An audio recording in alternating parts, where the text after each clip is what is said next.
નમસ્કાર મિત્રો, world in બોક્સના current અફેર્સમાં આપ સૌનું હાર્દિક સ્વાગત છે.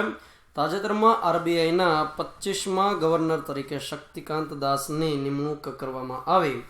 તો આ લેક્ચરમાં આપણે આરબીઆઈના નવનિયુક્ત ગવર્નર તેમજ આરબીઆઈ અને કેન્દ્ર સરકાર વચ્ચે કેટલાક સમયથી જે વિવાદ ચાલી રહ્યો છે એ અંતર્ગત વિગત મેળવવાની છે. તો શરૂઆત કરીએ મિત્રો. શક્તિકાંત દાસ જે 25મા આરબીઆઈના ગવર્નર છે. આ શક્તિકાંત દાસ 1980ની બેચના તમિલનાડુ કેડરના આઈએસ અધિકારી છે, જેમણે કેન્દ્ર સરકાર અંતર્ગત કેટલાક ડિપાર્ટમેન્ટમાં સેક્રેટરીનું પદ શોભાવેલું છે. તેઓ ઇકોનોમિક અફેર્સ ડિપાર્ટમેન્ટમાં 2015થી 2017 સુધી સેક્રેટરી તરીકે રહેલા અને એ જ રીતે હાલમાં તેઓ 15મા નાણાં પંચના સભ્ય તરીકે કાર્યરત હતા.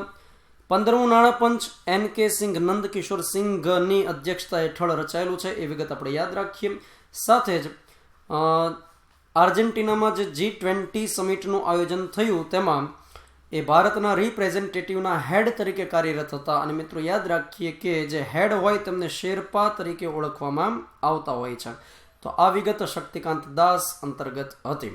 હવે આપણે વાત કરવાની છે આરબીઆઈ અને કેન્દ્ર સરકાર અંતર્ગત જે કેટલીક બાબતોને વિવાદ સામે આવેલો, તો એ વિવાદની ચર્ચા કરીએ અને ક્લિયર કરીએ કે કઈ બાબતમાં વિવાદ ચાલતો હતો.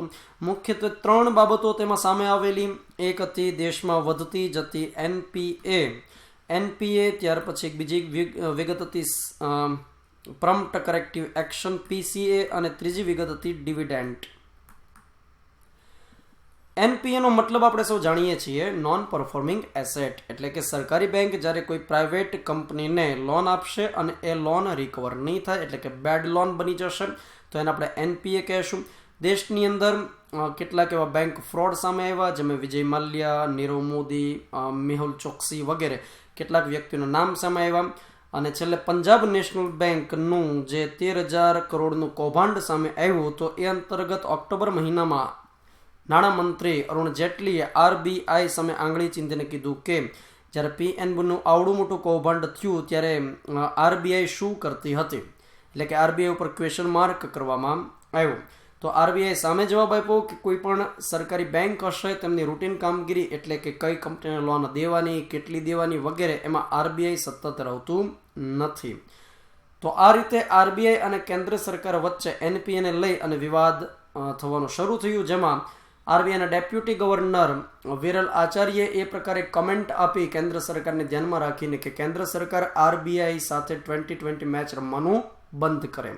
ત્યાર પછી બીજો એક વિવાદ છે PC, એટલે કે પ્રોમ્પ્ટ કરેક્ટિવ એક્શન.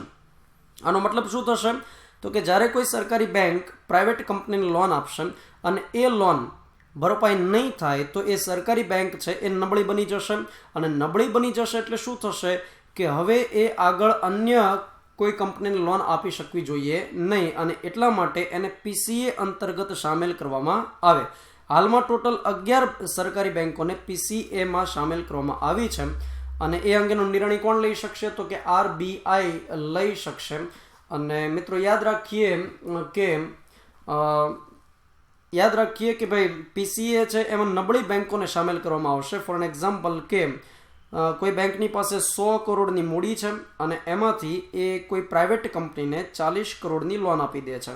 હવે આ 40 કરોડ રૂપિયા માનો કે રિકવર નથી થતા, તો હવે બેંકની પાસે કેટલા વધ્યા, તો કે 60 કરોડ. એનો મતલબ શું થયો કે 100 કરોડમાંથી 60 કરોડ થઈ ગયા, એટલે કે બેંક નબળી બની ગઈ.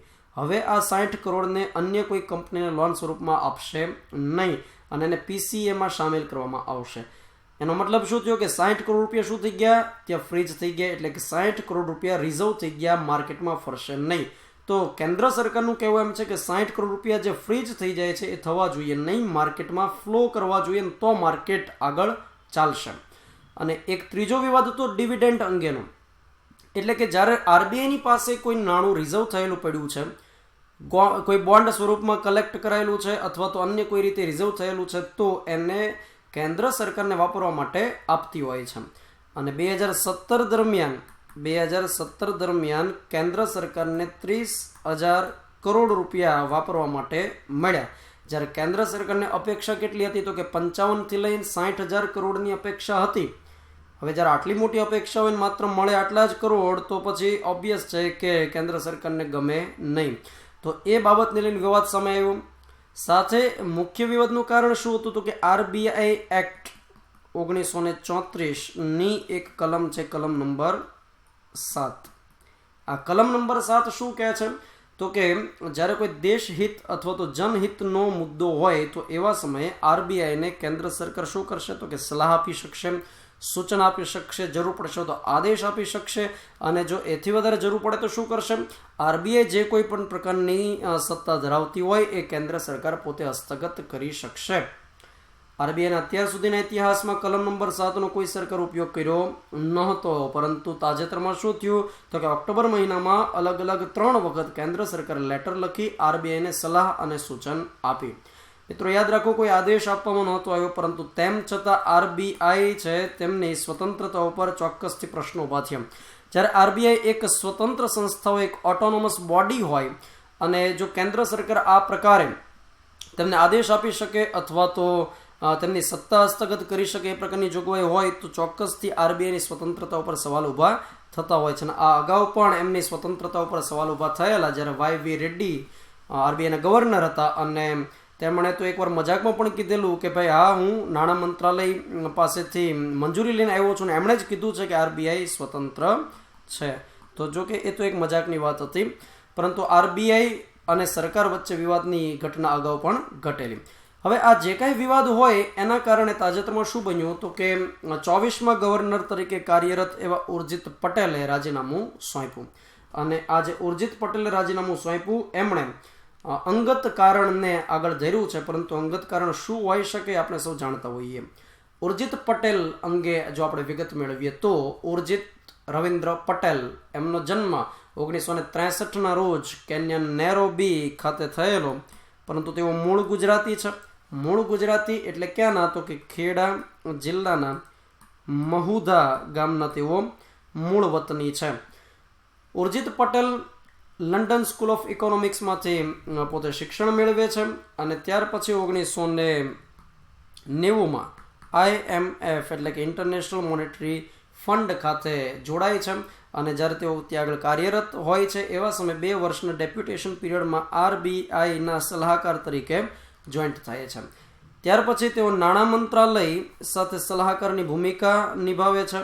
અને યાદ રાખીએ કે તેમણે ગુજરાતમાં 2006 અને 2007 દરમિયાન કામ કરેલું ગુજરાત સ્ટેટ પેટ્રોલિયમ કોર્પોરેશનમાં સલાહકારની ભૂમિકા નિભાવેલી.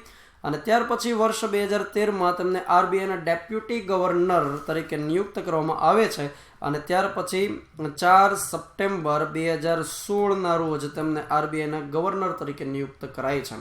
4 સપ્ટેમ્બર 2016ના રોજ તેમને નિયુક્ત કરવામાં આવ્યા, અને તેઓ 10 ડિસેમ્બર 2018 સુધી કાર્ય કર્યું. 10 ડિસેમ્બરના રોજ તેમણે કેન્દ્ર સરકારને રાજીનામું સુપ્રત કર્યું.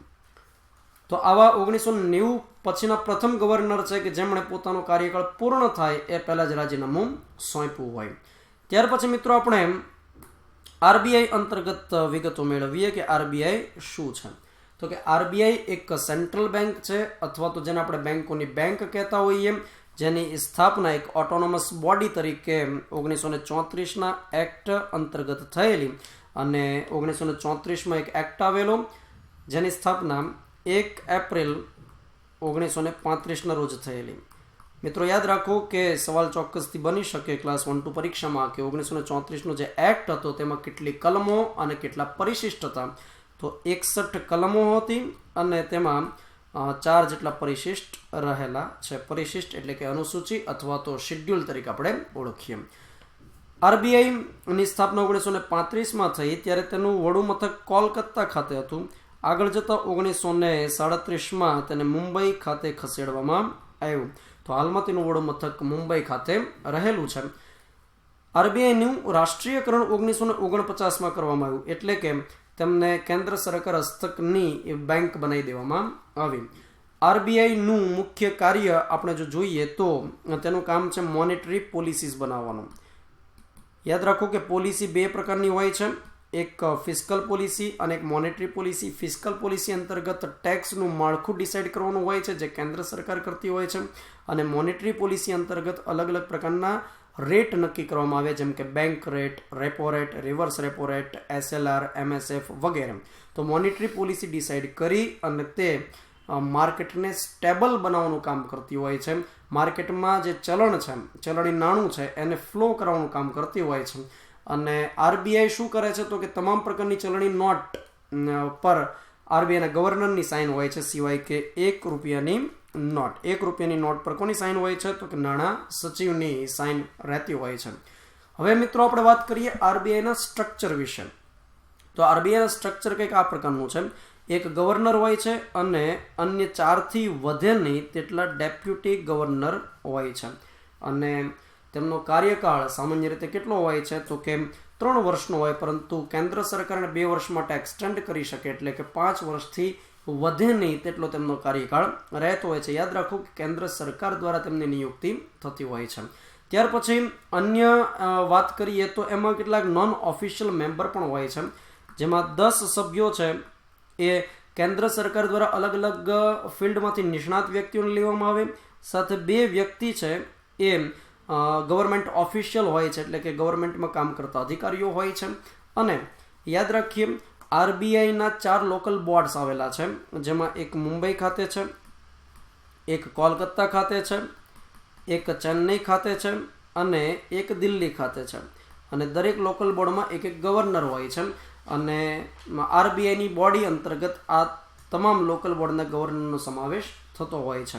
તેનું માળખામાં શું થયું? ગવર્નર, 4થી વધે નહીં તેટલા ડેપ્યુટી ગવર્નર, 10 જેટલા નોન ઓફિશિયલ અને +2 ગવર્મેન્ટ ઓફિશિયલ, સાથે 4 લોકલ બોર્ડના ગવર્નર. યાદ રાખીએ કે RBI એક્ટ 1934ની એક કલમ નંબર 8 છે કે જે આ રીતે RBIનું માળખું ડિસાઇડ કરે છે અને સાથે તમામ ગવર્નરની નિયુક્તિ અંગેની વાત કરે છે. અને સાથે ઉર્જિત પટેલે તાજેતરમાં જે રાજીનામું આપ્યું, એટલે ચોક્કસ સવાલ બની શકે કે ભાઈ RBI એક્ટની કઈ કલમ અંતર્ગત ગવર્નર રાજીનામું આપી શકે? તો એ કલમ નંબર 11(6) અંતર્ગત કેન્દ્ર સરકારને રાજીનામું આપી પદ ઉપરથી છૂટા થઈ શકે છે. તો આપણે વાત શેની કરી તો કે RBIના સ્ટ્રક્ચર વિશેની. હવે આપણે વાત કરીએ RBIમાં અત્યાર સુધીના જે ગવર્નર થઈ ગયા, તો એ અંતર્ગત વાત કરીએ અગત્યની. હાલમાં 25મા ગવર્નર શક્તિકાંત દાસ કાર્યરત છે. અને પ્રથમ ગવર્નર અંતર્ગત જો આપણે વાત કરીએ તો પ્રથમ ઓસ્બોર્ન સ્મિથ કે જે 1935માં જ બને છે સૌપ્રથમ ગવર્નર. અને ત્યાર પછી પ્રથમ ભારતીય અથવા તો પ્રથમ આઝાદ ભારતના પ્રથમ ગવર્નર જો પૂછવામાં આવે તો એ CD દેશમુખ છે. ત્યાર પછી મિત્રો આપણે ગુજરાતી ગવર્નર અંતર્ગત જો વાત કરીએ તો પ્રથમ ગુજરાતી ગવર્નર IG પટેલ રહેલા. IG પટેલ જેમણે 1977 થી લઈ અને 1982 સુધી પદ શોભાવેલું. અને ત્યાર પછી બીજા ગુજરાતી ગવર્નર એટલે ઉર્જિત પટેલ. ત્યાર પછી મિત્રો આપણે અન્ય વિગત મેળવીએ કે ભાઈ RBIના ગવર્નર રહી ચૂક્યા હોય અને ત્યાર પછી વડાપ્રધાન બન્યા હોય એવા મનમોહનસિંહ, ડૉક્ટર મનમોહનસિંહ ભૂતપૂર્વ વડાપ્રધાન, જેમણે 15માં RBIના ગવર્નરનું પદ શોભાવેલું. મનમોહનસિંહની વાત આવે એટલે આપણને ચોક્કસથી યાદ આવે કે તેઓ ખૂબ સારામાં સારા ઇકોનોમિસ્ટ હતા. અને 1991માં જ્યારે દેશની અર્થવ્યવસ્થા અથવા તો ઇકોનોમીમાં ફેરફાર થયો, ઇકોનોમિક પોલિસીમાં ફેરફાર થયો, જેમાં LPG એટલે કે લિબરલાઇઝેશન, પ્રાઇવેટાઇઝેશન અને ગ્લોબલાઇઝેશન, તો એ નીતિના પ્રણેતા તરીકે મનમોહનસિંહને ઓળખવામાં આવતા હોય છે. અને આ મનમોહનસિંહે 1982 થી લઈ 1985 સુધી RBIના ગવર્નરનું પદ શોભાવેલું. ત્યાર પછી મિત્રો એક વિગત એવી છે કે જે RBIના ગવર્નર પદ સાથે સંકળાયેલી નથી, પરંતુ ચોક્કસથી પરીક્ષામાં યુઝફુલ થાય એવી છે. જેમ કે HM પટેલ, આમનું નામ કદાચ તમે સાંભળ્યું હશે. HM પટેલ એ ઇકોનોમિસ્ટ હતા અને ભારત અને પાકિસ્તાનના જ્યારે ભાગલા પડ્યા એવા સમયે આર્થિક સંસાધનોની વહેંચણીમાં તેમણે અગત્યની ભૂમિકા નિભાવેલી. તો HM પટેલનું નામ આપણે યાદ રાખીએ. સાથે નાણાં સચિવ તરીકે હસમુખ અઢિયાએ 29 નવેમ્બરના રોજ રાજીનામું આપ્યું છે. તો એ વિગત પણ પરીક્ષાની દ્રષ્ટિએ આપણે યાદ રાખવી જોઈએ. તો આ જે વિગત હતી એ RBIના નવનિયુક્ત ગવર્નર શશિકાંત દાસ અંગેની, સાથે RBI અને કેન્દ્ર સરકારના વિવાદ અંતર્ગતની વિગતો હતી. આઈ હોપ કે આ વિગતો પરીક્ષામાં ખૂબ ઉપયોગી સાબિત થશે. આ વિડીયો તમને ગમ્યો હોય તો તમે લાઈક કરજો, શેર કરજો, કમેન્ટ આપશો અને વર્લ્ડ ઇનબોક્સની ડિજિટલ જે યુટ્યુબ ચેનલ છે તેમને સબસ્ક્રાઈબ કરો, સાથે બેલ આઇકનને પ્રેસ કરો. Thank you.